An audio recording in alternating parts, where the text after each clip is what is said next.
Hello. So lots of little changes since the last video, and one big one. The fishing system's basically done. Hurrah! The behaviours of the fish bear some resemblance to those from Animal Crossing. Mine are the same in that they'll be attracted to lures that appear in front of them, but unlike Animal Crossing, my fish aren't interested in lures that are already bobbing about on the surface. Mine are attracted to the impact. You can imagine that the fish lives inside a little donut. Lures that fall inside the donut will make the fish react in some way. Anything that lands within a definable cone of interest at the front of the fish will be approached.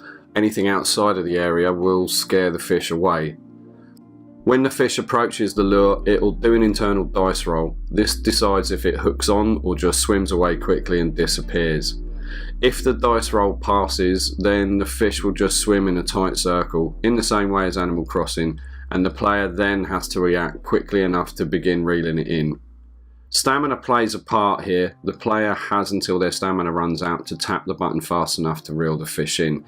And under the hood, other parameters like the type of rod, the lure, what bait is on it, are like sneaky multipliers that can either make this easier or harder. The fish also kind of calculate how big and heavy they are and how long they'll remain on the lure.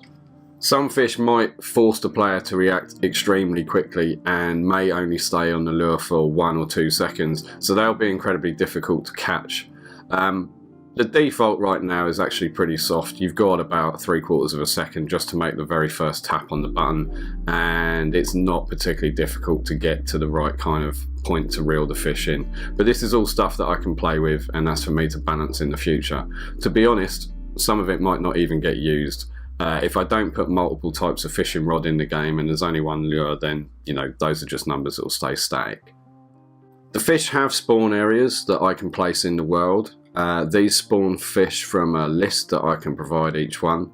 They track how many fish are in the area and have some basic logic just to make sure that things don't get overpopulated, and to make sure that if you want to, there's always a fish in an area as you first walk past it. I've had some fun with this. It's already got the sort of feel that I want, and it's relaxing to just mill about and catch stuff. And there is a little bit of skill to aiming and casting the rod, which I sort of like. I don't really want to make that much easier. But things have really come alive now that I've started to add some audio in. The good news is that Dope Demand is back, providing music for the game. The super quick tests he's put together show a lot of promise, and that spurred me into putting a load more audio in. There's a lot of things missing. Digging still has no audio and the character Foley's not present, but there are a bunch of environmental ambiences and stupid little things like bird songs that are sensitive to the time of day, even cricket chirps that only happen at night and stop if you get too close. These are small details, but they're kind of important to me, and all in all this has made a massive improvement to the game.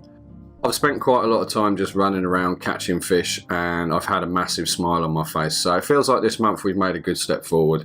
Here's a little bit of me running around with some of the test music that Dope Demand provided. Thanks for watching.